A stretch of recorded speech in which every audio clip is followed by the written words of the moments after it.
A Challenge to Dignity. Our goal was to link academics, activists, and agencies concerned with the health of refugees and asylum seekers in a spirit of collaboration and comparison, bringing together professionals working with different populations of forcibly displaced peoples, ethnic groups, and nations. The video you are watching will contain all the presentations in one of 5 thematic sessions. We hope you find them to be of value. Dr. Bajorquez is a professor researcher at El Colegio de la Frontera Norte. And Dr. Sepulveda is the professor at Global Health and the director of the UCSF Institute for the Global Health Sciences. And Dr. Strathdy is Dean of Global Health Sciences and a professor of medicine at UCSD. And their talk today is titled Prevalence of SARS-CoV-2 Antibodies in Migrant Populations in Tijuana. I'll turn it over to y'all. Thank you. Good afternoon, everyone. I'm glad to be here. Well, not in person, but I'm glad to be able to share some of our work with you. And I'm going to share my screen. So please let me know when you can see it. Is that okay? Yes, we can see it. Okay, perfect. So, well, the names of the presenters are the 3 presenters are part of the group of researchers that conducted this study. But I want to emphasize that this was a study that had that a lot of people working in, and it's the result of a big collaboration between different researchers and research assistants and etc. So it's important to notice that all of them were part of this effort. And the presentation is called Prevalence of SARS-CoV-2 Antibodies in Migrant Populations. And there are 2 reflections I want to share with you too. The first one is about this distinction between migrant and refugee and asylum seekers, which is it's a difficult distinction to make for many reasons, and that was one of the difficulties in our study. So I'm going to speak a little bit more about it later. And the second reflection I will share is about the importance of having data on this population and the difficulties of having data on this population. And I'm talking about epidemiological data now. So a little bit of background. It is already known that migrants have been disproportionately affected by the pandemic, by the COVID pandemic. But most studies have been conducted among migrants who are already in their destination countries, and much less is known about people in transit or who is staying in between places such as Mexico or the northern border of Mexico, which is the place where we conducted our study. And it's also already known that some populations might be especially at risk of transmission, amongst them the ones living in refugee camps or similar locations which share in common the fact that people are staying in overcrowded spaces and also in difficult conditions of hygiene, of alimentation, etc. So it's populations that are especially at risk of transmission. But still, most research on these matters has been done in high-income countries, or the countries that are the countries of destinations for these populations, and much less is known about what is going on in middle and low-income countries, so it's important to provide information on that. And there are some possible research questions that are still not answered, which are, what's the prevalence of infection among migrants in these groups I'm talking about? And especially if this prevalence is different to the prevalence among non-migrants. And why is this important? Because this will be a pointer to a situation of inequities in health if migrants are especially affected. No? So are some groups of migrants especially affected? That's also important to know. And we still don't have a lot of data on that. So that's the importance of this research. So our main objective in this work was to determine the prevalence of SARS-CoV-2 antibodies among migrants in Tijuana. And we conducted a cross-sectional study, a survey. It was not a non-probability survey. We worked with people who were staying in shelters in Tijuana, and also people living out of shelters, but who were also migrants. And for this, we partnered with the La Frontera study, which is led by Dr. Stephanie Strati. So we were able to gather information about two different populations. And I think that makes it even more interesting because we can even establish comparisons between these two types or two groups of migrants. Our study was conducted from November to December in 2020, and then we started again. We had to stop because of the epidemic, because of the increasing cases of COVID. So we have to stop because of hygienic considerations, and then we started again in February, April 2021. And the main thing we did was collect blood samples for testing and testing the samples for SARS-CoV-2 antibodies, which were processed in this lab in San Diego. But we also had nasal swabs for SARS-CoV-2, for current infection of SARS-CoV-2, and rapid HIV tests and tests for latent TB. And the questionnaire we used had questions on sociodemographics, but also a set of questions about migration, including migration status, the plans to apply for refuge or asylum in Mexico and the US, experiences of violence, health status and access to healthcare, mental health, drug use, and COVID-19 knowledge and practices. So it was a very, very ample questionnaire with a lot of information that we expect to be able to share in the near future. So, as I said, we were talking or referring to our population as migrants, but we tried to make the inclusion criteria in such a way that we were targeting what we consider to be the more vulnerable population in this context, and that will be very similar. Probably there's an overlap between this population and what we can call asylum seekers in the strict sense of, I mean, people who is already in the process of asking for asylum.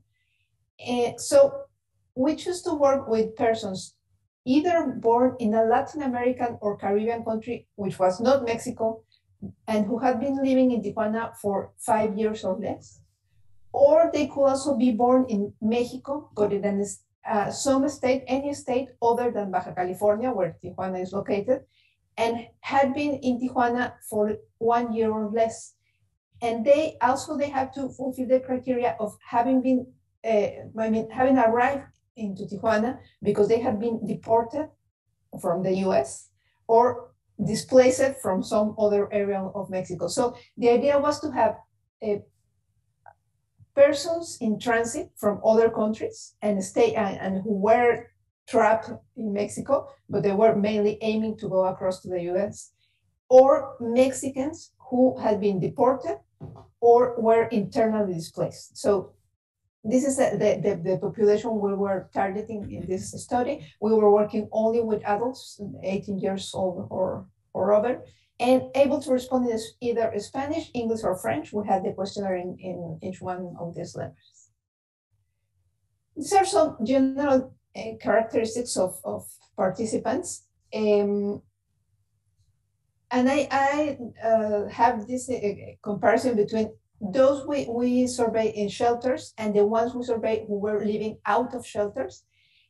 And so we have a very different population in these two kinds of spaces. So for example, in the shelters, we had more females than males. We had most interviewees had dependent children with them in Tijuana. Most interviewees were asylum seekers or were aiming to apply for asylum in the US. And the proportion of people who had been born in Mexico was much lower. On the other hand, the ones we interviewed out of the shelters were mostly males. Only a few of them have dependent children with them. There were no asylum seekers in the sample, and most of them had been born in Mexico. So the population out of shelters were mostly composed of deported Mexican migrants who had been deported from the US to Mexico, and the persons in shelters were more likely to be asylum seekers, non-Mexican, and traveling in family groups with children. Many of them were female. So it's a different population. The mean age even was different. The group out of shelters was slightly older than the group we interviewed in the shelters, and we have over almost 500 participants overall. Now, as for some social characteristics and the impact of COVID-19, well, those who were staying in shelters, among those who were staying in shelters, only about a third were working at the time of the survey. Only 10% of them had ever slept in a risky place, and by risky place we were referring to in the streets, in a car, in a vehicle. So it's not the exact definition of homeless, but it's close to the definition of having been homeless at some point. While those living out of shelters had a much higher proportion of persons who had even at some point in the past months had to sleep in these types of risky places. Now, almost all those out of shelters have been in migration detention, and this is because they were deported mostly, but 50% of those in the shelters had already been in migration detention, either in Mexico or in the US. So this was also a very common experience. And then we have a series of questions about what we call social impacts, which were, did you lose your job or your source of income because of the pandemic? Have you experienced decreased income? Have you experienced difficulties finding a place to stay, etc.? And what we can see is that almost all participants in the shelters reported having experienced one of these impacts as a result of the pandemic. So the social impact of the pandemic had been huge among this population. And among the population living out of the shelters, only, inverted commas, only half of them had experienced any social impact. And that's probably because they had been in Tijuana for a slightly longer period, or maybe had some different networks that they could rely on, them being Mexicans. And then about the impact, migration impact, was a variable composite of if they had seen their migration processes interrupted because of the pandemic, and 1/5 of those in the shelters reported that. And also we asked if they have experienced an increase on their experiences of violence.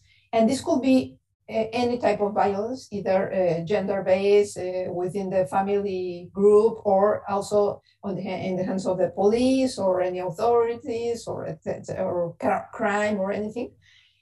But what is really impressive is that almost 38% of those in shelters reported that they had experienced some increase in violence, or the experiences of violence because of the pandemic. And almost a third of those out of shelter. So there was an important increase in experiences of violence. Now, as for the main objective of the study, which was the seroprevalence of SARS-CoV-2 antibodies, well, in the total sample, the seroprevalence was 54.1%. So slightly over half of the whole sample had already experienced contact with the virus. It doesn't mean necessarily that they had experienced COVID, the disease, or that they had noticed that they were infected with the virus, but over half of them had already been infected by the virus. And we didn't find differences by gender, by working status, by the experience of having slept in a risk place. But we did find a difference between those who had been and hadn't been in migration detention, with those who reported having been in migration detention, having a higher prevalence of SARS-CoV-2 antibodies. And I think this is very important because this provides support for the idea that migration detention is a risk environment for the transmission of SARS-CoV-2. So it's an important thing to address. And the other thing was that those who had been in Tijuana for over 1 year or 1 year or more were much more likely to have antibodies to SARS-CoV-2. So there are, we could advance different hypotheses of why this was happening. One of them would be that maybe they had time to interact more with in different places in the city where transmission was occurring. And another will be that they were being infected because maybe because of migration detention, but also because of work, because of using public transportation, etc. But it's an interesting thing because it seems to point to Tijuana as a risky environment for the transmission of COVID. No? So we cannot make any strong conclusions from this, but I think it's an interesting thing to share. So just to compare, in my previous slide, as I said, we had over 50% of prevalence of SARS-CoV-2 antibodies. And in comparison, this survey, the Ensanud COVID, which was conducted in the second half of 2020, and it's a representative survey of the whole population of Mexico, it was reported that the seroprevalence of SARS-CoV-2 was 25%. So what we find is that migrants had double the prevalence of SARS-CoV-2 as compared with the population in Mexico. So this points to migrants as an at-risk population and a population that needs to be addressed in efforts of prevention. No? There was also a survey that we did in 3 cities in Baja California, in Mexicali, Ensenada, and Tijuana, in February 2021. And the seroprevalence there, and this was a household survey, so this is like the general population of the 3 cities, and the seroprevalence was 21%. So again, it was much more lower than the one in the shelters, and also out of the shelters, the one in migrants. And there's another study that was conducted in the facilities of the IMSS, which is the Social Security Health Services in Mexico.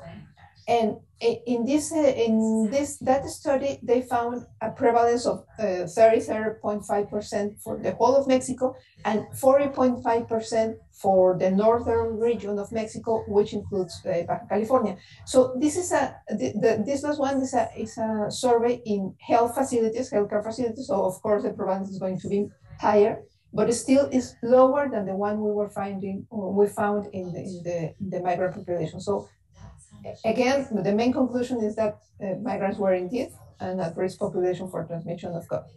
And I don't know if I have a lot of time yet, but I'm going to go very quickly over this, because this is my second point, that we really need to gather more information about the epidemiology of SARS-CoV-2 and of course other diseases among migrants. This is a study we did very early in the beginning of the pandemic, and we were trying to analyze how much had migrants been impacted by the pandemic. And what we did was to use information from the public database of COVID cases in Mexico and try to extract to approximate the incidence of COVID, or of infection, of SARS-CoV-2 infection among migrants, and compare it with the incidence in the Mexican population. And what we found is that it was very difficult to calculate that because we don't have a denominator. We had a number of cases, but we didn't know what the population was. So it was very difficult to get a feeling of this.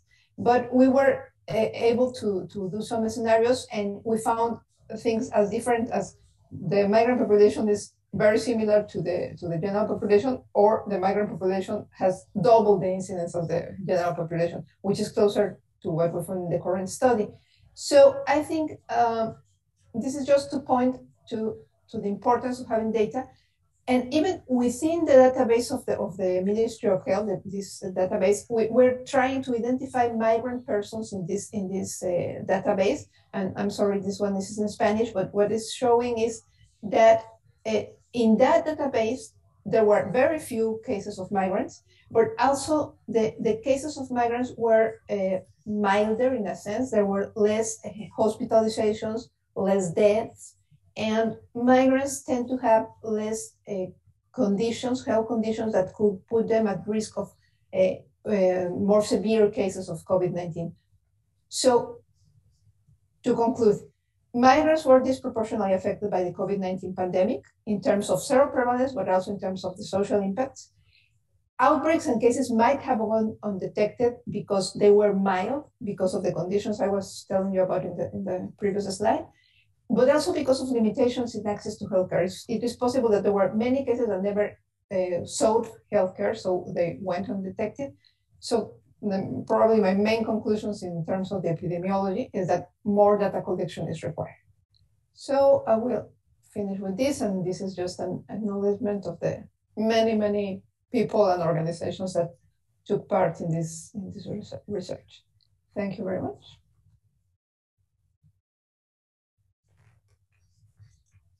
Thank you. Thank you very much for sharing your very interesting study with us. Are there any questions?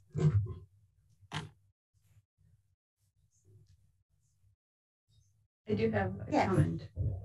Well, thank you so much for your presentation, Yetza. Very interesting to see that. And I was wondering, when you were talking about the difference, like being in a migration detention was like more, they were at highest risk. But was there a comparison when you shown that graphic? There was not a difference in between those living in shelters and out of shelters, so was not a factor considered in regards to that, or why it was not like considered like to explore that. And also the last one about the outbreak, when you said, I was thinking that through your presentation that not having access to be tested or not having access to healthcare or needed to continue like their ordinary lives, even if they had mild symptoms. So something that has to do as well with their social dynamics and their ordinary life and the accomplishments they need to cover, like something related to that as well. Mm-hmm. Yeah, well, first, regarding the comparison between those in shelters and out of shelters, the prevalence was slightly higher among those out of shelters, but it was not statistically significant. So that was one thing. And the other thing is that, I mean, the reasons why shelters or refugee camps, etc., are considered risky environments for the transmission of any virus is mainly because of overcrowding and sanitary conditions. And well, that's something that migrants living in shelters had experienced up to a point. Even if the shelters in Tijuana did a really good job of trying to protect migrants. So they implemented a series of measures to preserve the sanitary conditions, trying to separate people in the dormitories, etc. But still, there were, I mean, a lot of people going in and going out, and contact between different persons. So there were a lot of chances for transmission, no? And also, some shelters closed their doors. I mean, they became like places to shelter in place for the migrants. So they were closed during the worst periods of the pandemics, and there were very few outbreaks during that period, but still people staying in shelters could have experienced and contracted the infection before they came to the shelters. That could have happened, no? Probably, for example, in detention places. And so as we were measuring prevalence, we don't know exactly when the contagion took place, so we can say a lot about. I don't know if I answered all your questions. Yes, the other one was just a comment that I, through your presentation, I was thinking about why it was easier to have an outbreak with the migrant population, and because of the transmission, not having access to healthcare, to test, and to other resources to stop the transmission. Yeah, the other thing I want to stress is that migrants, I mean, they have less access to healthcare in general than the Mexican population. But during this outbreak, there was a very concerted effort by the health authorities, the local health authorities, public health authorities, to prevent outbreaks in the shelters. They were really concerned about this issue. So they were very rapid to respond to any I don't know, when there seemed to be an outbreak. So there was relatively a lot of testing in the shelters as compared with the general population. And that might be one reason why the cases that are reported in the database are milder than the cases that were reported for Mexicans, because these were cases that were sampled precisely because there was a suspicion of an outbreak and they wanted to stop it soon. So there are a lot of issues with the official data that make it difficult to interpret. So that's why I think studies such as the one we did are very important, because they offer us a much clearer picture of what was going on. I just wanted to make a comment. Oh, sorry.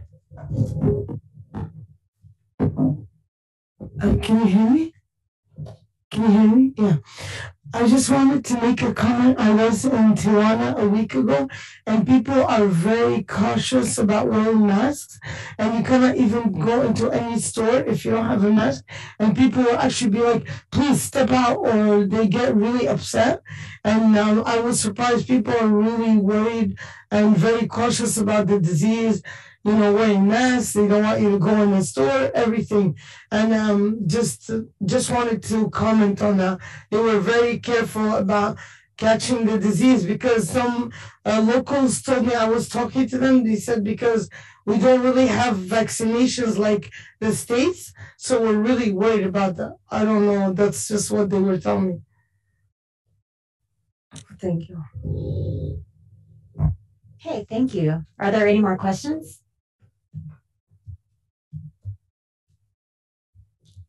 Okay, thank you so much for your talk. We really appreciate it. Here's our next speaker, who is Dr. Christine Murto, who is Chief for the California Office of Refugee Health and the California Department of Public Health. And the title of her talk today will be Infectious and Chronic Illness Among Refugees and Asylum Seekers.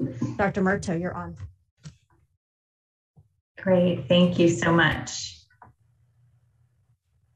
Good to be here today. And I hope you all are enjoying the conference. Yes, we are. We're having a great time. That's great. I wish I were there with you all. Today I'm going to just give a little overview of, I'm the Chief for the Office of Refugee Health for the state of California. And I'm going to give an overview of infectious and chronic illness in asylum seekers in comparison to refugees. Next slide. So the California Office of Public Health is funded by the Office of Refugee Resettlement, the federal government, to support early detection for infectious and chronic conditions and follow up on conditions identified during an overseas panel physician exam for refugees. And so what we do, it's kind of a safety net. It provides a health assessment within the first 90 days of arrival to the United States. And then after which the eligible populations are paired with a primary care physician. It takes them some time to maybe find a physician and get linked to services. So we provide that interim service. And also it follows the CDC guidelines for domestic refugee screening, which is a little bit more comprehensive than you would get through a regular medical visit.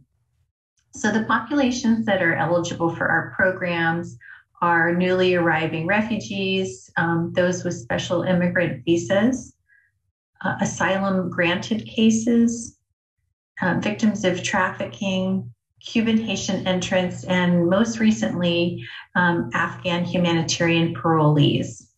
Next slide. So this is where we provide our services. There's 10 counties.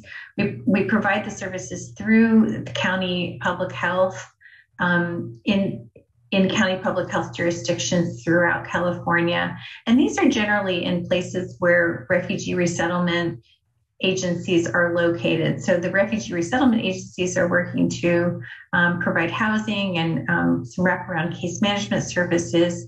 And our counties that participate in the refugee health program are situated primarily in these counties. Next slide. one of the things that's notable when you look at asylees and their access to our programs is that the average time that it takes to access a health assessment once asylum is granted, for refugees, it would be the date of arrival. But it's for asylum granted cases, it's twice as long for asylees and 3 times that of special immigrant visa holders. So asylees traditionally haven't received case management services, so they might not be aware of the health assessment benefit after their asylum has been granted. And so, but the good news is recently California legislature passed the Bill AB 1638, and this provides case management services through California resettlement agencies. So we're hoping that that improves this service, because once they're timed out, they after the 90 days, they would no longer be eligible for the service. Next slide. So we did an evaluation of refugee and asylee arrivals to California over the past 5 years. We excluded the special immigrant visa holders from this analysis, and we included Cuban Haitian entrants are included in the asylee category, given that they have similar patterns of migration and land entrance for many. So for those eligible for refugee health services in the past 5 years, asylees of working age tend to be slightly older than refugees, and we also tend to see a larger number of children among refugee arrivals. Next slide. So we look at the countries of origin between who comes to California as a refugee and who comes to California as an asylee. You can see a really vast difference. The refugees primarily have been originating in the past 5 years from the Middle East and the Ukraine, and asylees tend to originate from the Caribbean, China, and Eritrea. So we have to provide culturally sensitive services, we have to take all these things into consideration. Next slide. So this is a map of asylee distribution throughout California. And as you can see, there's a pretty wide range of distribution in counties throughout California. And the red county is Los Angeles County, where there's a larger number of asylees that are resettled. Next slide. So we're going to look at both infectious and chronic health trends and a comparison between refugees and asylees that we did. Go on to the next slide. We'll talk about some specifics.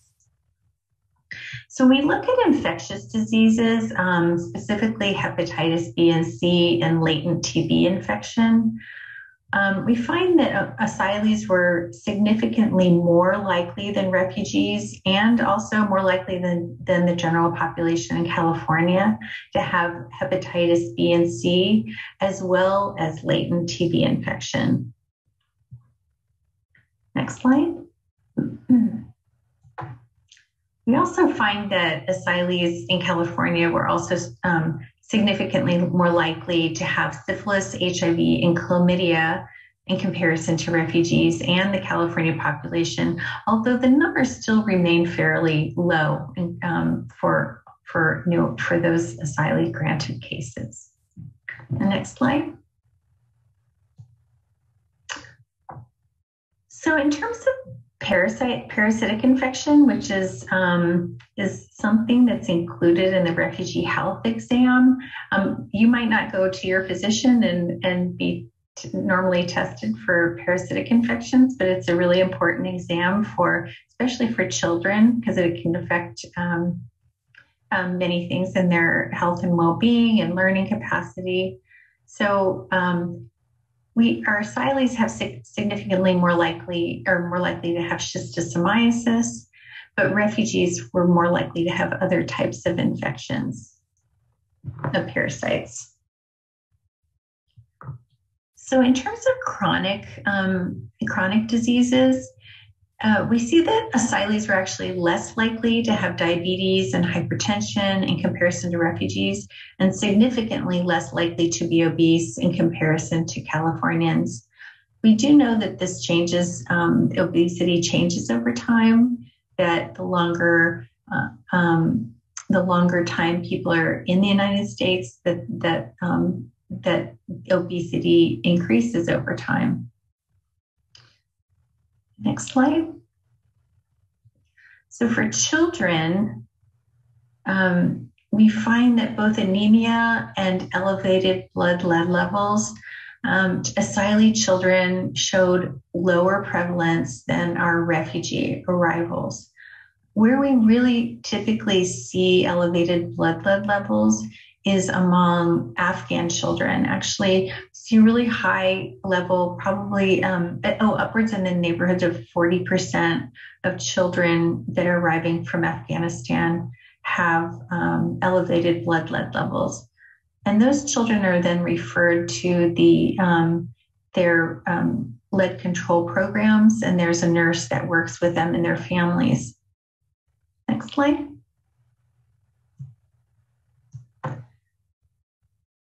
So we find also that asylees are somewhat less likely to need updated vaccinations, child immunizations.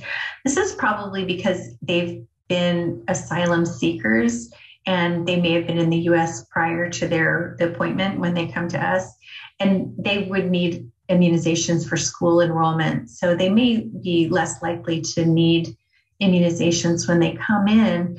Nonetheless, both groups have been shown to need immunizations. So these programs that are funded through the federal government and access to the refugee health programs throughout the US, actually they're in all states, play a really important role in updating immunizations in both refugee and asylee children. Next slide. So we've really, in the past year, we've really been doing a lot of work to improve our outreach to the asylee population. Our Office of Refugee Health, in collaboration with USCIS and the San Francisco Refugee Health Program, provides a virtual new asylee orientation. And so this happens once a month, and it outlines the benefits for which asylees are eligible. And then the invitation actually comes through the USCIS office to the newly granted asylee. And then, and it's really been helpful because it comes from USCIS to link the asylee to this program, and so that they can participate and learn what their benefits are. And then through that, we are able to link patients with one of our programs, and where they're living, and if one of our programs aren't in the area that they're living, we link them to a primary care provider. So typically we work with attorneys throughout the state to refer their clients into this program as well, and through refugee forums and other community organizations. And it's been really successful in the past year in making sure that asylees know what their benefits are within that 90 days where they're eligible for a medical screening service. Next slide. The other thing that we've done this past year, we developed a really simple tool that's been distributed through the California Primary Care Association. And this educates physicians on the medical screening requirements for the adjustment to permanent resident status, and also is really following the guidelines of the CDC domestic screening guidelines for newly arriving refugees. Next slide. And you can see on this tool, it's only 2 pages. It really provides information on all of the laboratory tests and immunizations that are required for the I-693 for the adjustment of status, and whether they're for adults or children. Next slide. So as a summary, we find that for infectious conditions, we see that asylees are a little bit more likely to have more complex medical issues in comparison to refugee arrivals. It could be due because refugees have an overseas medical assessment, and many of these conditions may be identified and treated overseas through that panel physician exam. But still, nonetheless, refugees arrive with more chronic conditions. They're arriving from camps, or they're arriving from places where there's conflict. So we look at all of that and treat the patients or link them with a specialty care provider. So all of this information really helps us to guide clinicians in understanding the conditions that they might want to be aware of when someone comes into their clinic, and also for continued public health awareness, and it also helps to develop disease control strategies. And then in terms of the outreach, we find that the early outreach through the asylee orientation really helps us to educate asylees on the benefits for which they're eligible, and then link them pretty quickly with medical services. And this is our team that's worked on this in collaboration with the UC Irvine collaborators. I just want to thank them as well. Do you have any questions?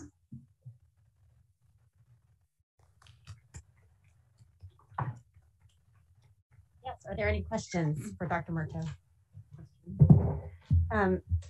When you're sending somebody to a community like PCP, do you send them with information that will educate that PCP about what they might want to look for this particular population? I can imagine that a community PCP might have no idea about any specific concerns. Yeah, so if it's a patient that we've seen in one of our refugee health programs, we'll send a referral packet to the new primary care provider. If it's a patient that hasn't seen anyone yet and doesn't have a refugee health program in the where they're living, then we send the tool with them to guide the physician in knowing what should be done, because not everyone works with this population and really might not be familiar with comprehensive medical assessment that would benefit the patient. Yes. Thanks for your presentation. I know you talked a lot about infectious disease, but I was wondering if you could talk a little bit about NCDs and mental health in the California refugee population, both adults and children. And I was wondering if you could comment on any space for innovation in the state of California with the large numbers of Afghans resettling for prevention services being funded, and especially what is the role of community health workers being potentially involved in that and being a billable service under your state health insurance? I don't. So in terms of mental health, what we do, we've just switched to this year. So I haven't included this as in our in this information. We're using the RHS 15. It's been a great tool for us. It was developed for refugees, and it's aged for assessing anxiety, depression, and trauma, ages 14 and older. And this has been great for us. Our providers really like it. We find that we're really getting much better information and able to link the patient with care, mental health care easier, because we can identify those conditions. The PHQ, PC, PTSD, and GAD, we're just not providing the type of identifying mental health issues like this tool is. So while I don't have it on the screen, this presentation, this is what we're using. We just have a year's worth of data, so we're hoping that, but we're seeing really good results from it. So I'm really pleased that going forward that we're going to be doing this. We're also looking at resources for children. The evaluations tend to be somewhat longer, and we see patients twice, once to get to do an intake and do blood draws and immunizations, and another for a clinical visit.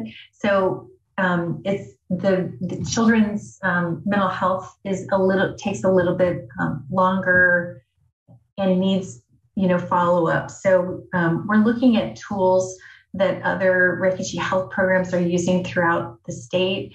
We also have a physician community advisory panel. We have some physicians that are involved and have made recommendations, and we're reviewing those for use in an asylum seeker program.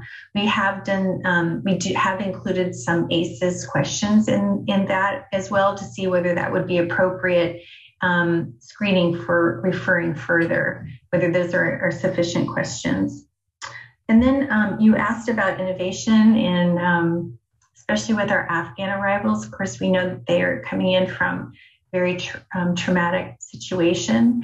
And so there's a lot of really great programs. We just did a full mapping of service providers throughout the state. They could provide culturally sensitive programs for Afghan arrivals. Many of them there's a stigma with Afghan arrivals that for referring them to mental health services, and really where we see a lot of benefits are with those programs that may use a peer counseling model that might be a bridge from the patient to a higher level provider if that's needed. But it also provides some support. Most of these programs are also the community health workers that are in those programs are trained community health workers. So the Office of Refugee Resettlement, they haven't released it yet, but they're releasing some mental health funding, and we're working to get that into some of these programs throughout the state where in areas where there's a high impact of Afghan arrivals. And so the highest resettlement area is in Sacramento.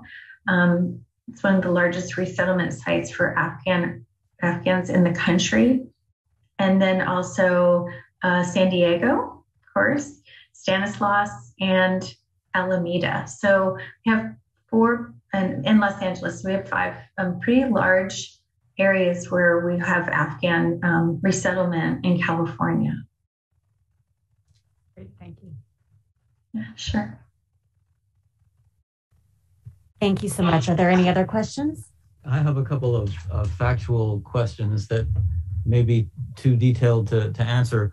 You mentioned that a large proportion of Afghan children have exposure to lead, and I'm wondering if you have any idea why that's the case. That's my first question. The second one is in terms of origin countries of refugees and asylum seekers. I noticed that Russia appears on both lists, and I'm wondering if you have any sense of what distinguishes Russian refugees from Russian asylum seekers. Are they from different parts of Russia or different social strata? Again, you may or may not know that, but those are things that I'm wondering about from your presentation. That's a good question. I don't know where. I don't have, in terms of Russia, I don't have the specifics on that. Many times when our refugees come to us, their social strata is the same. They're not coming in. They may have been, had a large house and been wealthy in one country, and they've lost that, and they're they need to apply for benefits. It's an unfortunate reality in terms of but hopefully that helps them then get on their feet and to reestablish and as in their resettlement and integration process here in the United States, that helps them. However, in terms of where they're coming from, the regions they're coming from, that's a good question. I haven't really looked at that specifically. We haven't asked about that either. We ask where people are from in order to provide cultural sensitivity, but of course, where they're specifically from usually comes in those personal conversations that that maybe a nurse or a doctor is having with them. So, and even an interpreter, if there's, language. In terms of the lead in children, this comes from a variety of sources. There's in Afghanistan, they use surma around the eyes of children. So it's like a lead, it's coal that's around the eyes. It's supposed to ward off evil spirits and bad, bad situations and protect the children. And they often have lead in this makeup. That's a big source especially for children. There's other places though as well, other things that have been identified, like spices, toys, paint on toys, or paint on like enamel paints on pots and pans and things like that. So when we identify high lead level in children, we report this. It's reported immediately from the lab up to the state CLIP program, and then down to the counties. And so there's nurses and environmental health specialists that partner together, and they'll go to the homes and they'll evaluate, they'll ask for these specific items so that they can be tested. It's a little scary when, several people come into your home and ask you for some of your things that you've just brought over, and maybe you don't have that much, but we really do give good information, education, how important it is because of the child's lead level. And it's not something that you can, look at a child and see necessarily. So it's also an education about prevention and how important prevention is. Many of our refugees arrive without coming from places where there's prevention because maybe the health systems have been destroyed or they're not very good. And so we do a lot of also education in what's prevention and kind of educating them on the systems and why these things are important. Even if you look healthy, there's some things that can affect long-term. So good question. Thanks. Thank you so much, Dr. Murto. We appreciate it. Dr. Hill wears many hats. She's a professor and interim assistant dean in the Herbert Wardham School of Public Health at UC San Diego. She is also the director of the UCSD SDSU General Preventive Medicine Residency, senior staff physician at San Diego Family Care, and executive director of the Asylum Seeker Health Program. And the title of her talk today is Asylum Seekers at the Southern Border, the Effects of Federal Policies on Physical and Mental Health. Thanks so much. What a pleasure to be here. This is my first in-person conference since the pandemic. So very exciting to see you and nice to know that some of you are online. So I was given the simple task or did I choose this? Of talking about the effects of federal policy on physical and mental health. So just going to start, I know this group knows very well that there's been a humanitarian crisis around the world and certainly at the border with people leaving. Oh, sure. With people leaving countries around the world. I think the Northern Triangle of Central America is a good example where there's just been such civil unrest in those three countries that people had no choice but to leave in order to find a better life for their families.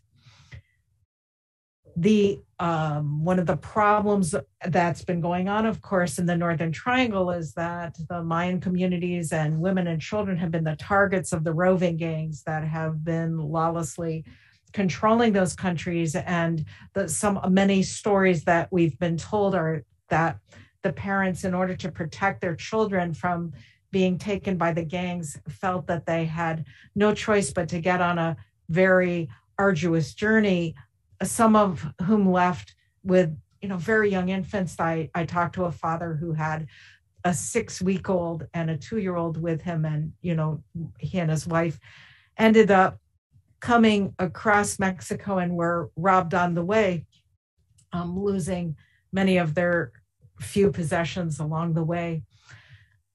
What we also know about that particular group, and this is similar to other groups, is that they're coming with having experienced really terrible violence in their country, and violence also en route, as I described. In Médecins Sans Frontières report, half the people had reported a violent death of a relative. They had been threatened by extortion, sexual assault, torture, and then about half of them also ran into problems en route. The Northern Triangle, again, as this group knows, is just one of many countries where people are forcibly displaced, something like 80 million people, with 46 million displaced internally and 26 million refugees. So the asylum seeker is different than what Dr. Murto was talking about, which is the asylee and the refugee. But the asylum seeker is a legal definition in the United States. So people are able to get into US soil and claim that they are seeking asylum and then given a legal definition to enter. So this, of course, is the San Isidro border crossing, the busiest border crossing in the world. And this is the first policy I'm going to talk about that had an effect on physical and mental health. So since 2009, ICE actually helped asylum seekers get to their destination. And most people who find the courage to come to the United States have a sponsor, and that's where they're heading. And for many years, ICE would process people, make sure that they didn't have a background record and so on, and then help them get to their sponsors. But 3 years ago, in November of 2018, I suddenly stopped this service and instead began dropping people off in the community, either at a transportation station or just in the park. And at San Isidro, this is actually Texas, but it's was the same issue everywhere. So then in San Diego, we have a rapid response network, which provides services for refugees and migrants and asylum seekers, and started getting phone calls that people were being dropped off, just hundreds of people being dropped off in the community. So they quickly stood up a shelter at a Catholic church in Imperial Beach and staffed it with Jewish Family Services, took over the administration of the shelter, staffed it with staff and volunteers who would help with the travel arrangements and getting people to their sponsors as quickly as possible. And in that initial period, 2 community health centers came with mobile vans and parked them in the back, sort of for urgent issues that came up. But there was no systematic screening of people. Around that time, there were two of several deaths that were occurring in ICE detention centers and came to the attention of media. So DHS called the county and said, we're really concerned about people leaving ICE detention centers and coming in to your shelter. We don't want any more of these incidents.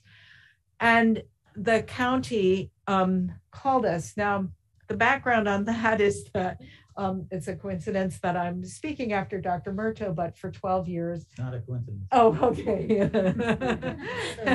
Great. Planned. So for 12 years, we had administered the Refugee Health Assessment Program, and we had worked closely with Dr. Murto and the county to screen the refugees who were arriving. And so the county asked us to pivot and start a program that didn't yet exist for screening asylum seekers. The purpose was, first of all, that we wanted to screen people before they entered a congregate shelter because of the obvious implications in terms of disease transmission, but also that they were going to then be sent by bus or plane to their sponsors. And we didn't want people spreading infectious disease. The other thing that happened was after we admitted people and started a screening program, then people come into the congregate shelter and they're waiting a day or 2 or 3 for their travel. And all of a sudden they kind of relax. They're out of ICE detention and they realize, actually, I've got some other health problems. So we had to also develop a kind of urgent care office hours for those individuals. If needed, we referred people to emergency and specialty care even. Sometimes we had to get case management involved. Some people needed dialysis, for example. And then we eventually were able to bring in flu vaccinations. Unlike the refugee health assessment program where people are staying in that community, we did not have the ability to do immunizations. And I'll show you some pictures of where we were. But you have to feel that this is like being in the Peace Corps, but actually in San Diego County. The first facility we were in, we were screening people outside. The winter of 2018, 2019 was kind of cold and wet. And I had to send my husband to Costco to get lights and some canopies. He looked like a survivalist with his gear, but this was not a luxurious place to be providing care. And the second place that they sent us was the old family courthouse, where the electricity was so unstable we couldn't have a refrigerator to store vaccine. So what did we see that first round before COVID? These numbers don't seem to not reflect the angst that we went through, but we saw 241 cases of influenza-like illness, but every time we saw that, we had all the implications of the people who were exposed to this, not to mention that Texas put individuals on a plane to come to the San Diego shelter because they were overwhelmed without telling us that they had hepatitis A, which created some very interesting problems in terms of trying to control that. We actually ruled out TB in 63 people, none of whom had it. We had quite a bit of varicella. Again, the implications of varicella transmission created quite a lot of work. Lice and scabies were, in those days, we thought our biggest concern. This is pre-pandemic, so bear with me. We thought this was a big problem then. I'm really proud of the fact that very few people ended up in the emergency department, just under 1%. And that's really because of my team's around the clock work. We saw many other conditions, pregnancy complications, even women in labor, lots of skin conditions, including leishmaniasis, and injuries from people who chose to come in instead of coming in through the port of entry, may have taken a less traditional route for crossing the border and then became injured. We had somebody break their back falling off the wall or getting stuck on barbed wire and so on. So this is just some pictures. This was our first site. I love that somebody's hula hooping out there in the lawn of our first shelter. And we put up signs so people often had no idea how far it was from San Diego to New York and how long it was going to take them to get there. This is upper left, our congregate sleeping area. The upper right is a picture of the old family courthouse, which has since been torn down.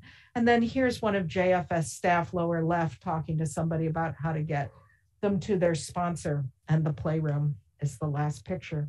So by the end of March 2022, of course, things practically shut down. And the only people that we were seeing in that interim period were humanitarian releases, some were still being allowed across the border. But after the inauguration and the opening of the border again to asylum seekers with some controls, we were able to restart the program end of February, beginning of March of this year. And this again was a screen and stabilize program before people went to their sponsors, with the addition that we had to screen everybody for COVID. So we we used a self swab in one of our shelters and sent those to the county for a very rapid PCR. We're getting those results back in 6 to 12 hours. And at our other shelter in San Diego, there's an on-site company that's doing rapid testing followed by PCRs for those that are symptomatic or positive. So in our current model, because this is COVID, we could no longer put people in a congregate setting. And so what we've done is we've taken over 2 hotels in San Diego County, similar to what the county's done for the COVID positive homeless population. And that has worked very well because we're able to keep families together in a hotel room and not have to worry about the transmission of COVID and other diseases. We've again coordinated very closely with the county and the state on protocols. So our current volume is been fluctuating quite a bit, and I'll talk in a minute about the federal policies that are influencing that fluctuation. But let's just say somewhere around 150 arrivals at each of the shelters 7 days a week. And multiple languages. We're also seeing a lot of Russians. We're also seeing Romanians. We have Brazilians, Middle Eastern, and African asylum seekers as well. But the Russians have been sort of the surprisingly large number of asylum seekers most recently. So what have we been seeing since round 2? Well, we've seen a lot of COVID, and the numbers really vary from week to week. Initially, from April till we kind of had a lull in the summer, meaning that we went down to, say, 5%.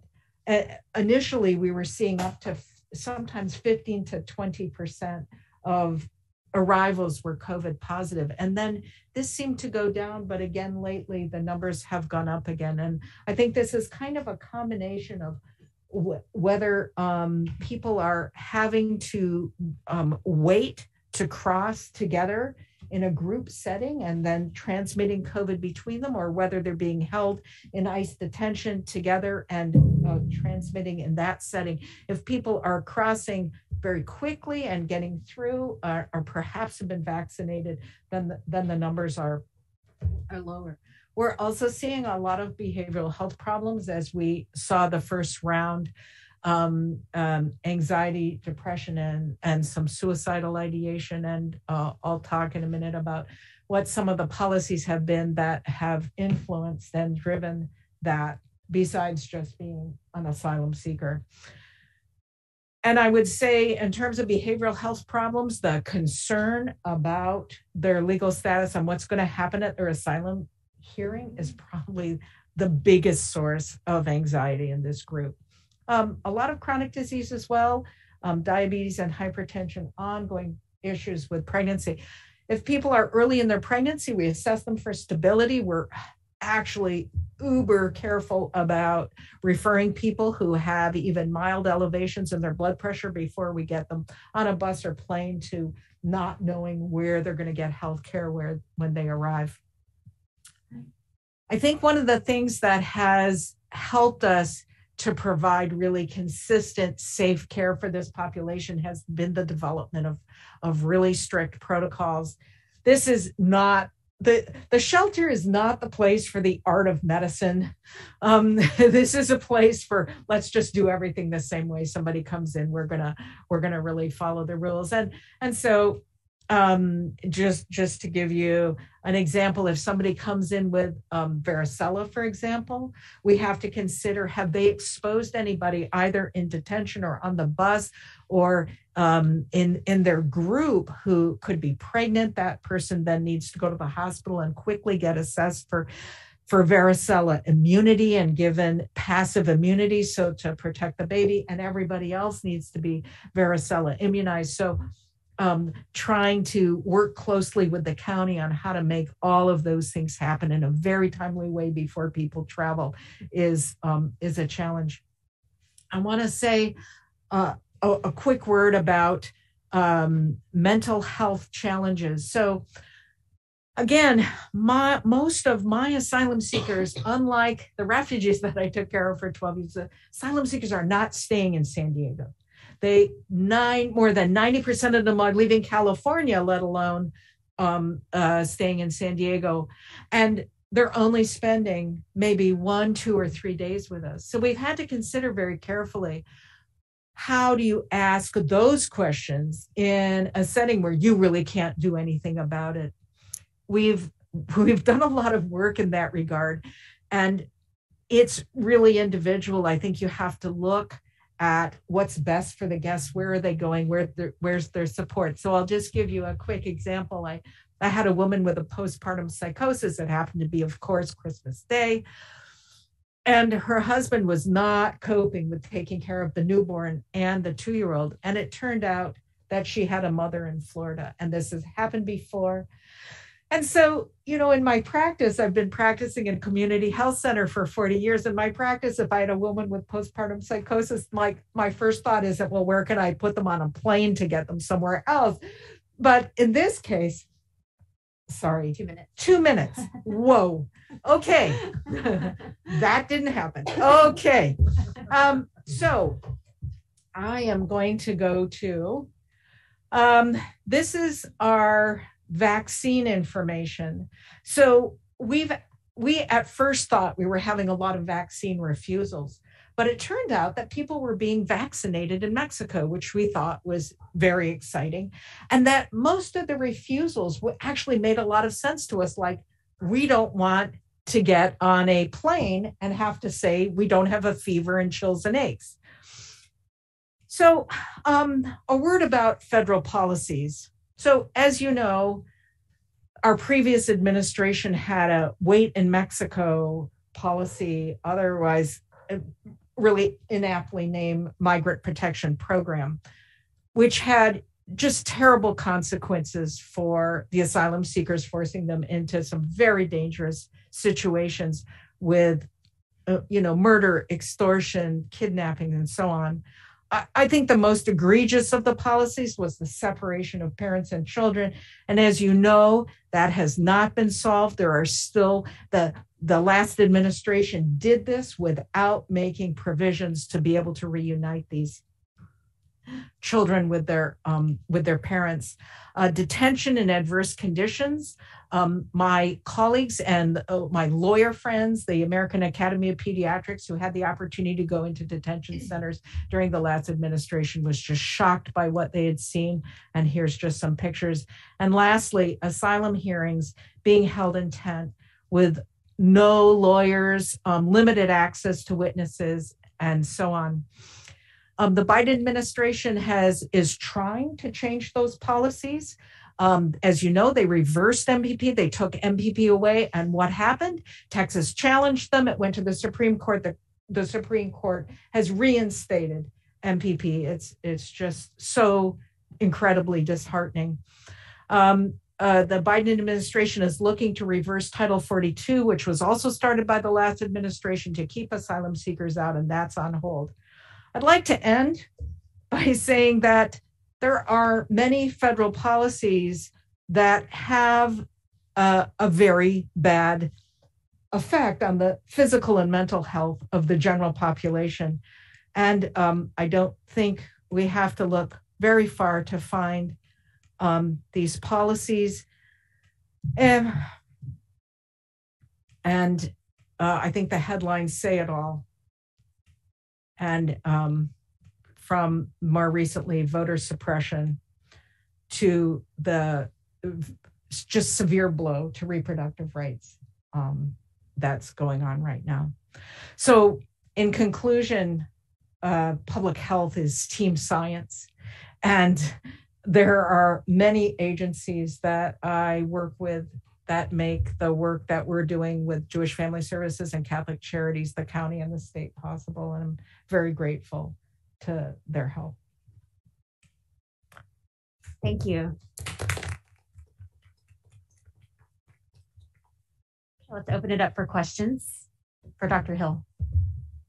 I'd like to go back to just where you were when we had to hurry you along. You were talking about an instance of postpartum psychosis. If you could say a little bit more about that and about the mental health issues and how you're dealing with it, because I remember in particular, of all the list of protocols that the clinic had, the one that was perhaps the most frustrating is how do we deal with the mental health issues? Yeah. And getting that in place. So yeah, I'd like to loop back to that a bit.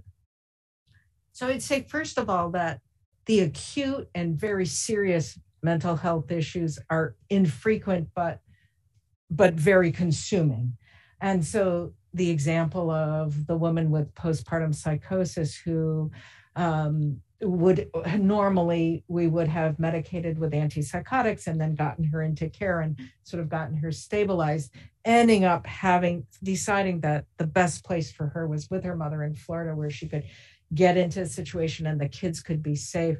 We ended up, in terms of the details, in putting her on benzodiazepines in consultation with psychiatry to get her through the flight, and then having them get her into care in Florida. So sometimes you make unusual decisions. We've made other decisions with women who are late-term pregnancy, and UCSDOB is going, woman on a plane?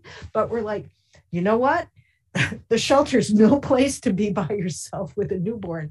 And, this was a shared decision-making that we do.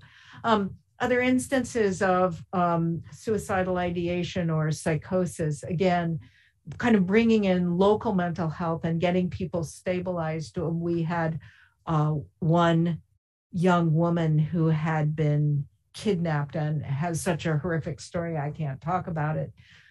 She was fortunately hospitalized for 3 weeks and received some really good care and was stabilized and was able to rejoin her family and then get in with her sponsors and get into long-term care.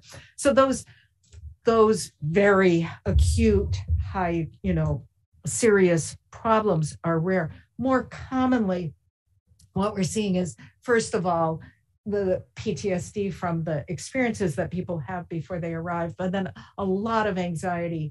With the former administration, most of that anxiety was because of all the news and the negative attitudes towards asylum seekers that were coming out of the administration, making people very anxious that when they got to their asylum hearing, rightly so, that they wouldn't get their day in court and that they would not get asylum.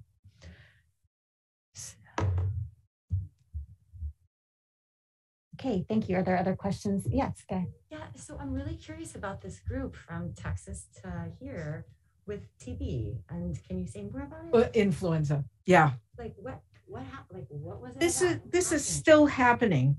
That the Texas system. I would say that one of the good policies of the state since March the 1st has been that they have supported these hotel-based shelters that are providing a safe place for asylum seekers to be housed and screened and sent to their sponsors. Not all of the states are in a situation where they're able to set up that kind of infrastructure and have access to medical care for both screening and for the acute things that arise while you're waiting to travel. Texas being one of those states. So they still send people, as Arizona does. They are still sending asylum seekers to San Diego for screening and so on. In this case, which was June of 2019, they started sending 500 people a week by plane from Texas to San Diego, and the asylum seekers had hepatitis A. So we had to implement both chemoprophylaxis, where you take Tamiflu because you've been exposed to the flu, and then therapeutic agents, which is Tamiflu at twice the dose for the people who had influenza. And we worked closely with the county and actually were successful in preventing any community transmission of influenza A, which was amazing. Okay, I think we have one question coming in from Dr. Yetsa Bokoris. Yes, thank you. Thank you, and hello, Linda. I'm glad to see you. Hi. Yeah, I was curious about the information on the percentage of vaccination that you found, over 50%, because we are doing a survey right now at the Guatemala-Mexico border, and we're finding a similar percentage of vaccination. So I think it's quite high. And I was interested in this observation you made that it might be because they are being vaccinated in Mexico. Do you have a sense of where in Mexico, in which type of, is it by migration authorities in Mexico or in the shelters, or how is this working?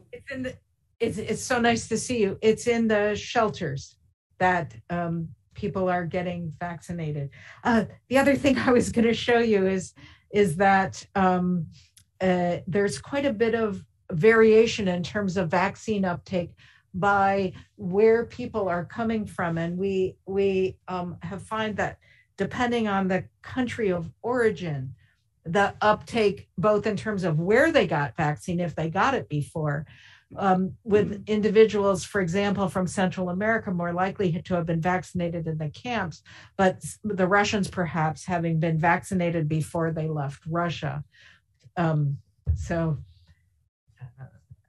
Yes, it's interesting that the rates you're seeing are similar. Thank you. Thank you. Are there other questions? Do we know which vaccine they're getting? Yes, and I don't know if that's in here. No, I don't think I included it. But 90% of the vaccines that have been given given to the asylum seekers are FDA approved. So that's super helpful. If otherwise, we offer them another vaccine if it wasn't FDA approved. And we have both J&J and Pfizer on site, so we're able to immunize the children as well.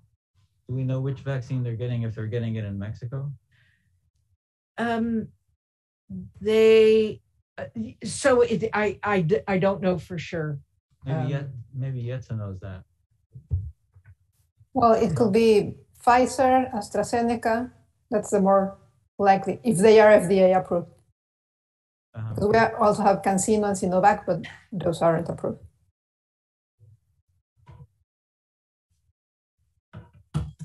Okay, thank you very much. Sure. Today, this is Dr. Emily Lynch. She is a cultural anthropologist, and she is taught at Earlham College, Franklin and Marshall College, and Marquette University. And the title of her talk is Nowhere Near Enough: Deadly Labor in a Congolese Refugee Camp.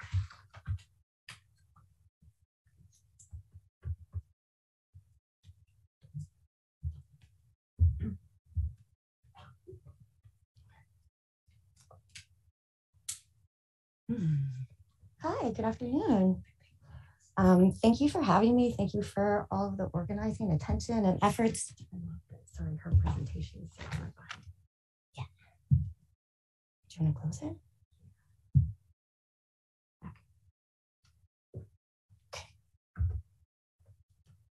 Okay, so thank you for all of the energy and time. The talk today is about Rwanda and a Congolese camp there. We're currently the site of multiple refugee camps and transit centers. There are more than 60,000 Tutsi Congolese waiting to return to their country since 1997.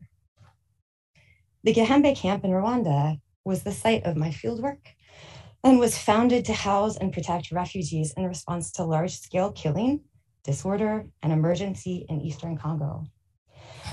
North Kivu, their home, has been an area of instability for decades, leaving refugees unable to return to Congo, but somehow unwelcome to remain in Rwanda. Having dwelled in camps now for 24 years, refugees live in a constant state of general normalized emergency, wherein the creation of permanent solutions and a means for a better life by the governing humanitarian body are limited. The camp is a place where materially there is never enough of anything: food, water, clothing, housing, blankets, medicine, soap, and education. Despite the strategies put in place by the humanitarian apparatus to enhance the life contained here, the camp is a place where the majority is malnourished, HIV spreads, hopelessness abounds, and refugees are immobile and largely dependent on the materials available to them by humanitarian intervention. The possibility then of employment or a temporary job for refugees is a highly alluring, and as it creates a possibility for desperately needed income to supplement the minimum materials awarded in the camp. The UN High Commission for Refugees, UNHCR, supplies refugees with plastics and wood poles to make makeshift houses.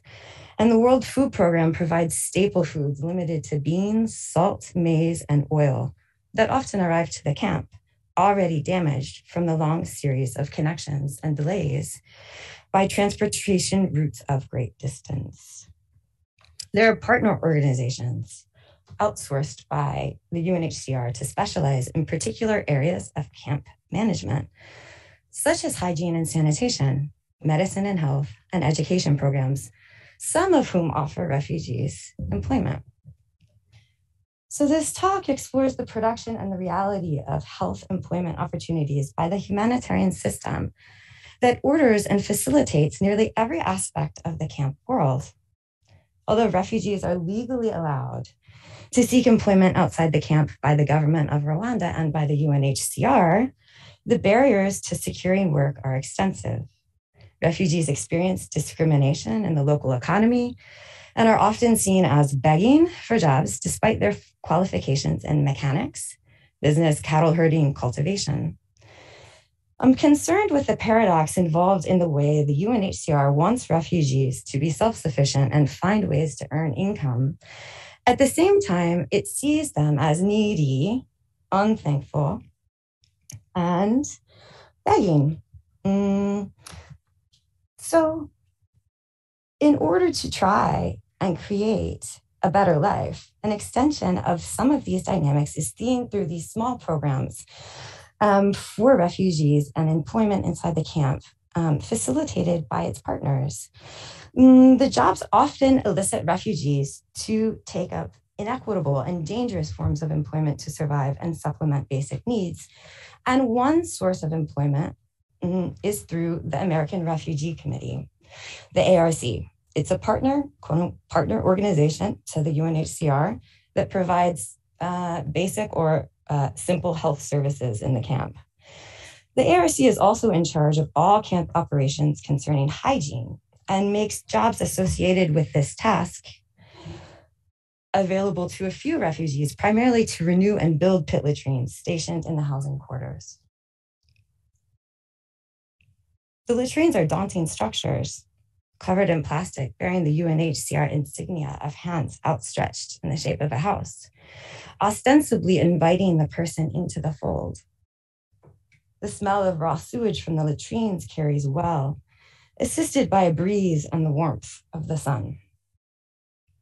Constructed out of weak wood and intentionally ragged plastics to release some of the smell contained inside, below resides waste at its maximum capacity, 10 meters deep.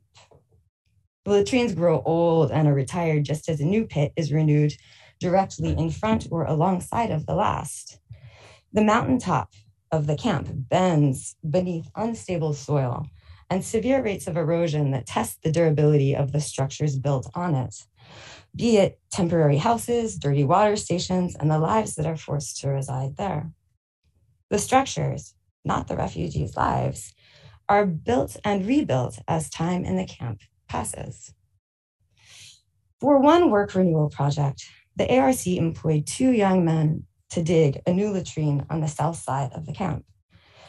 The guys had been working for a few days, digging out by hand and pickaxe the rectangular space deep into the earth, in a plot of land that was so close to the mountainside where to the visible eye, the land started sloping downhill so dramatically, and around it, huge tufts of green grass grow unevenly, bursting through brown earthy spots that emerge as the mixture of dirt and grass settle independent of human forces.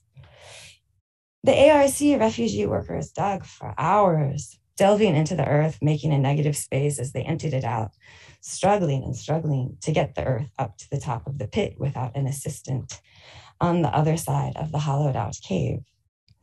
They worked with buckets and springs, pulling up the dirt in chunks weighing 10 kilos apiece.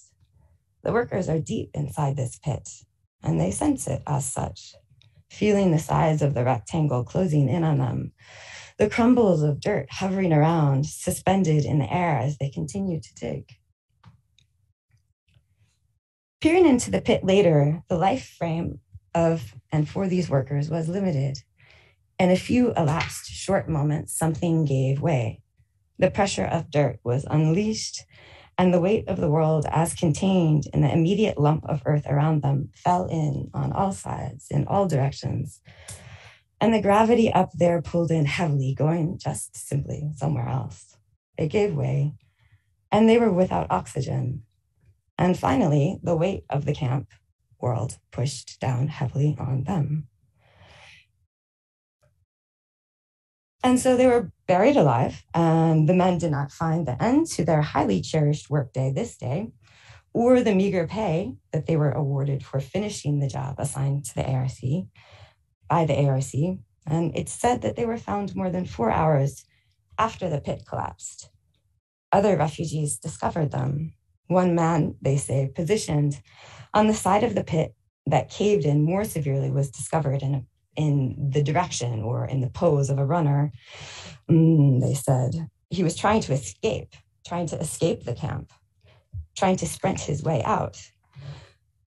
People described his figure as they found him twisting their arms as they reached out in front, raising their knees, referencing the Olympics and how running to the finish line was something that they aspired to be good at, to get out. Everyone craned their heads back and upward to the skies, showing how his head was situated and the earth had blocked his lungs. Everyone kept repeating how less and less free he was. The accident was talked about for days and weeks and beyond that, of course, and the details of what happened and how they were discovered in what they looked like dead and in the pit. And the talk and the gossip were efforts to know this kind of death and to make it more dignified. Is it possible? The families need attention given to what was lost, and the talk around the events focused on the general feelings of neglect and abuse and was supported by the frequency of refugees killed doing labor for the ARC in the pits. Some around the accident site hovered and claimed this was at least the 40th refugee in recent years to die this way. But who keeps count anyway? Refugees and humanitarians alike realize that latrines are a mandatory object to life in the camp. But the ability to provide safer systems cannot be realized because the camp is justified as a temporary residence, an impermanent arrangement that I suppose just happens to stretch on for decades. And so everyone is encouraged to work within the existing guidelines for camp infrastructure, the standards for pit latrines, standards for the standards that the ARC implements in alliance with the UNHCR's approval to require the pit to be 10 meters deep. This is the equivalent to a US office building 3 stories tall.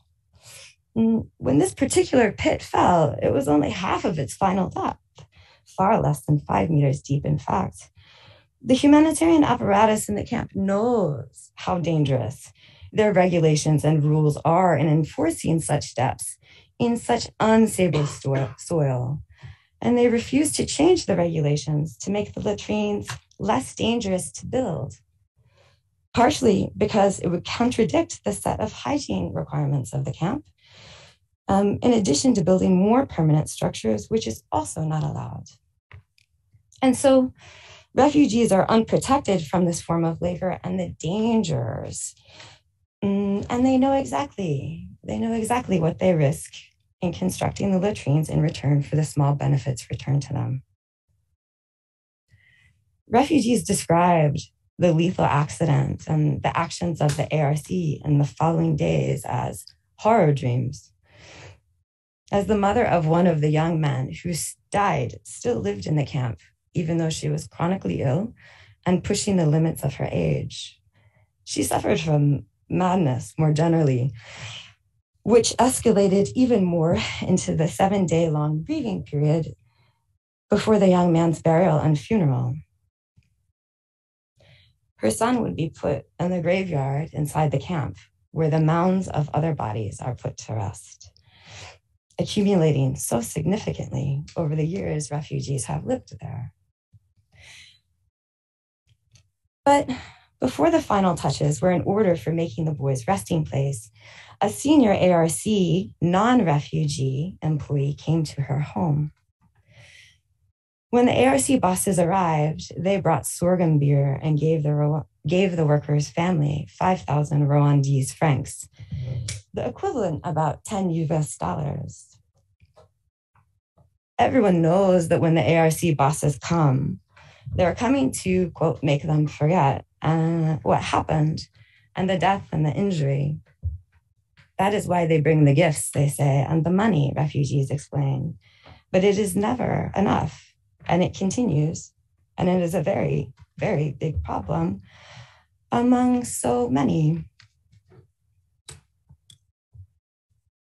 Through the duration of time in Gehembe camp, these routines become less noticeable, say, until a worker is killed. Other problems don't even merit an official response from the humanitarian system, like when a latrine bursts open, indicating the surrounding soil has reached its maximum capacity for saturation. Bursting latrines happen frequently in camp quarters, the contents flooding the surrounding houses, spoiling the few materials families had, creating a much more toxic health environment for everyone, especially the children.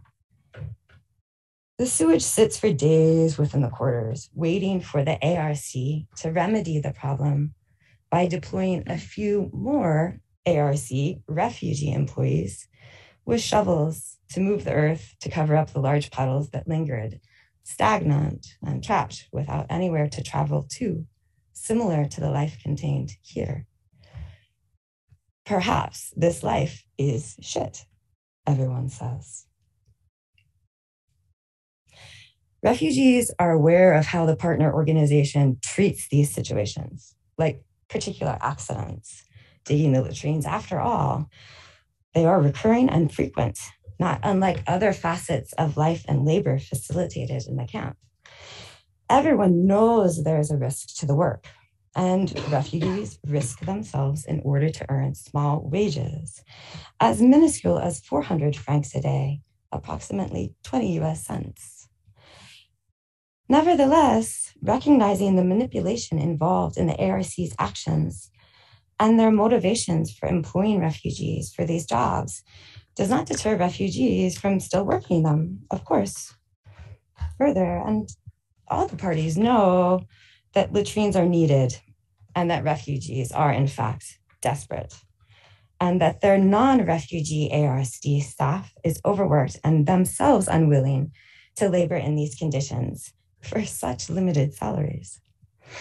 Everyone, to some extent, is resigned or locked into camp structure and the standards set in place. The camp and the accompanying humanitarian intervention claims to facilitate life of refugees, often in the name of humanity, a reflection of liberal principles of how human life is valuable, or in what kind of employment should be in place, even like in the camp, and what forms of strain and terror its inhabitants will come to take on, or to form a better life, or by barely waiting for an unknowable peace to come to Congo. Refugees desire to make their own way to work, to reconnect to their previous livelihoods, even though accepting the terms compensation and risk described as typical for laborers in the pit latrine is so much better than being idle. Waiting is such hard work. Waiting also without knowing what will come of the camp next month or in a year is one thing, but knowing that there's not enough to survive this day, today, drives the decisions made by refugees in the camp to seek employment and to produce desperately needed income to supplement the basic materials they lack. It's a place where the potential monetary gain outweighs everything else and still makes it worth it. These feelings of desperation run wild. And while the latrines are a salient example of the constraints and difficulties in the camp, it is merely among many hardships that refugees live with. And the humanitarian structures in the camp knowingly capitalizes on refugees' frustration to find employment, facilitating work then that often puts them in greater danger, even as it realizes the cruelty involved in its own actions and limitations. Thank you.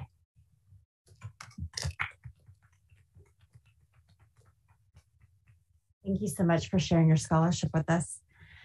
I wanted to open it up for some questions or comments, responses.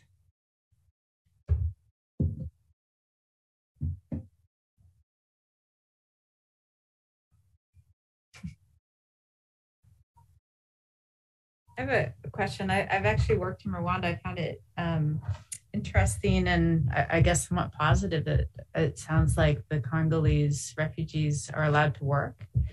And I was wondering, but you said there's stigma and it's hard for them, to, like legally to integrate. Yeah, legally the policies there. I was just wondering if you could just talk a bit about, Rwanda's policies towards displaced populations, because they do have several different sort of border displacements, and where you see that, compared to other countries, there are some things that look promising, but also the things that are structurally, sort of creating this kind of distress and risk. One of the things that's always been most striking to me is that to be a host country, you have to provide two things: space and security. So literally, safe space. The particular group in Gihembe camp were the subject of a massacre, 96, 97. People don't agree about dates of the massacre for very politicized reasons. But it was in a place called Mudende. And so that's still a sort of contested massacre in particular. And so the treatment of the border movement across into Rwanda currently has just accelerated really, really steadily. 2015, Burundi, with Congolese still coming in and out, circulating as well. I should also note, in Gihembe, where the majority of my fieldwork is based, there was also a circulation, and really interesting circulation, of younger people going back, especially to South Kivu, for schooling. So again, this is another example of like what opportunities and what risks are refugees willing to take, because like, what else is there, A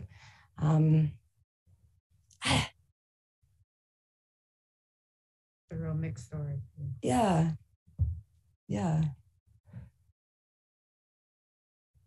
Okay, other questions or comments?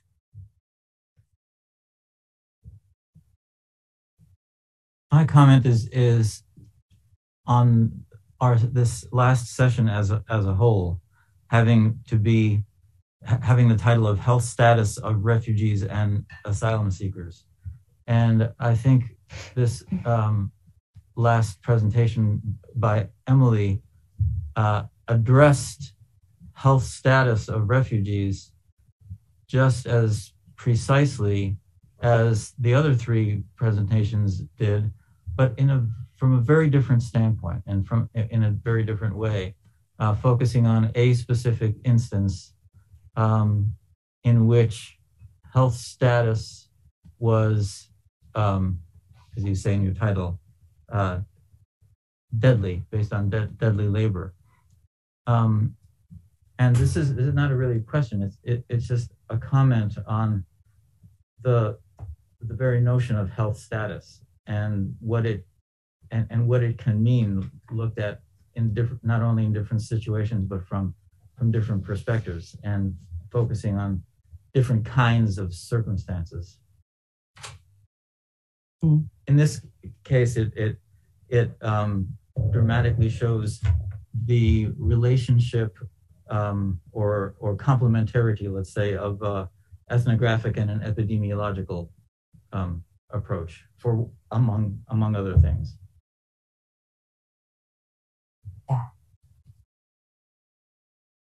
Yeah, I would just add to that. I think that it is an interesting and compelling way to end today's discussions, because it is a rather stirring and emotional reminder of the pain and suffering that refugees are made to endure. And also it underpins the importance of us being here and, being invested in trying to find improvements for health outcomes for refugees worldwide. So thank you for that.